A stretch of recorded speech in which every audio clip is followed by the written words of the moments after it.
everyone, welcome back to another video. Today I will be showing how you can install PostgreSQL alongside pgAdmin4 on a MacBook or macOS. So without further ado, let's get started. First we will download the software, so fire up a browser and search for PostgreSQL. Now from these results we'll click on the first link. It will take us to the PostgreSQL website, so we can click on this download button, or we can also click on this link to download PostgreSQL. Now from this page we will be selecting the macOS version. So now we can see that there are several versions available.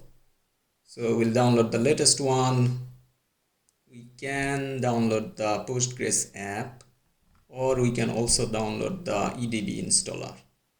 So let's go ahead and download the EDB installer.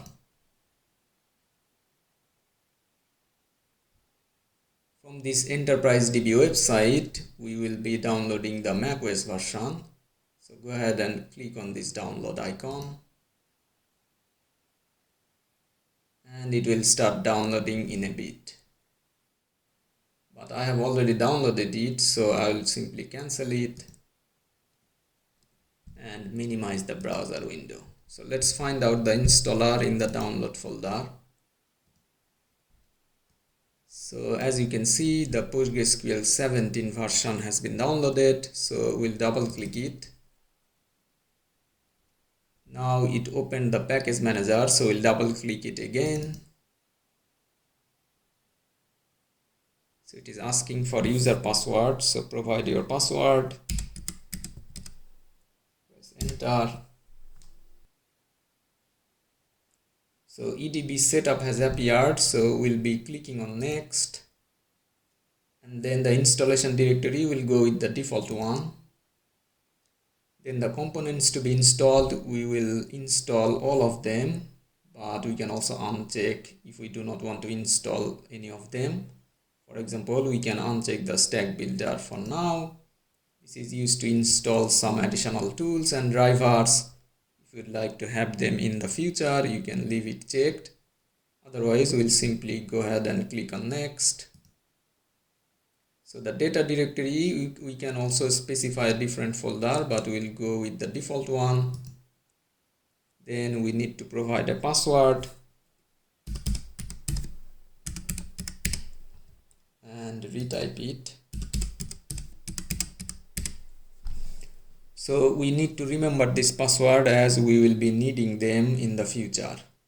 So once you have provided the password, just simply click on next. Then we can also change the port, but let's go with the default one. Then we can also select a different locale, but we will stick with the default one and click on next. So this is our configuration for the installation, so we'll not be changing anything, we'll simply click on next. So one last time. Alright, it will go ahead and start installing.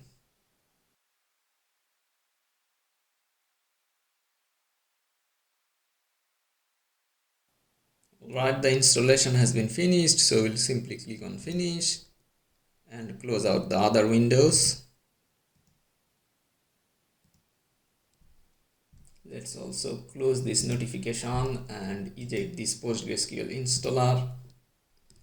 Now we are good to interact with the database, so we'll click on the launcher and then we'll find the PostgreSQL. As you can see, we can interact with pgAdmin4 and also with the SQL Shell. So we'll try both of them. Let's go ahead with the Shell first. So click on OK. As you can see, it is asking for some information, so we'll stay with the local host, press enter. Database Postgres, so press enter. Port, that should be fine, press enter. Username, we did not create any new user, so Postgres would be the default user, press enter. And now we need to provide the password, so the password we have provided previously. Once you have given it, press enter As you can see, now we are inside the Postgres console. Now we can create a database if we like. So create database, and then if we press enter, the database will be created. So if we want to have a look at it, we'll type \l and press enter. As you can see, there are several default databases and the one we just created, this shop database. Anyways, we can interact with PostgreSQL database from this console, and we can also interact using the pgAdmin4. So we'll simply quit out of it. So press Q, and then we'll close out this terminal. Now let's open up the pgAdmin4. So click on pgAdmin4.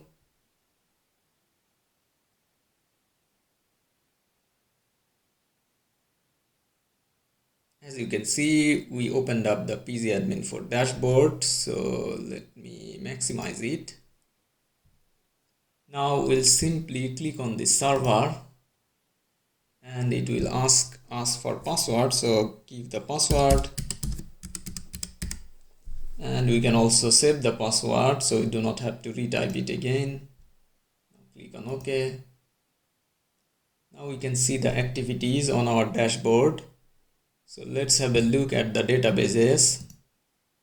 As you can see, the Postgres default database right there, and the shop database we just created. So we can click on it, and then we can expand the schemas, and inside there we can see the table. So as of now, we do not have any table. We can create a table. So we can right click it and then create table. So we can give it a name, and then we can also specify some columns. So click on columns and click on this add icon. Give it some column name, ID, data type would be, let's give it serial. And then we can also make it a primary key. We can also create another column. We can call it name. And then the data type would be character varying. We can also specify the length, 100 character. And then we can click on save. There are several other options as well that you can explore. We'll not go in detail in this video. As you can see in the SQL tab, the script that will be run once we click on save. Anyways, let's go ahead and click on save. And the table is created. If we expand it, we can see its columns as well. We can insert some data into it. So let's right click on this customer table and then click on view, edit data, and then all rows. So from this window, we can start adding some data. So click on this plus to add some rows, provide some ID, one, and name. So let's provide some name, Alex. Click on OK. Then we can add another one. So provide the ID. This would be 2. Then a name. Let's type Emily and click on OK. Now to save this data in the database, we'll simply click on this Save Data Changes. As soon as we click on it, the data will be stored in the database. Now we can also use the SQL script to interact with the database inside pgAdmin4. So let's go ahead and right click the tables and click on Query Tool. So this is our query tool, so we can make a query. So let's type a simple query, select all or everything from the customer database. So this is our simple script. To run it, we'll simply click on this play icon. As you can see, it displays the table we just created a while ago. So that's it. This is how you can install PostgreSQL alongside pgAdmin4 on a MacBook or macOS. I hope you enjoyed it. Thanks for watching. See you in the next one. Bye.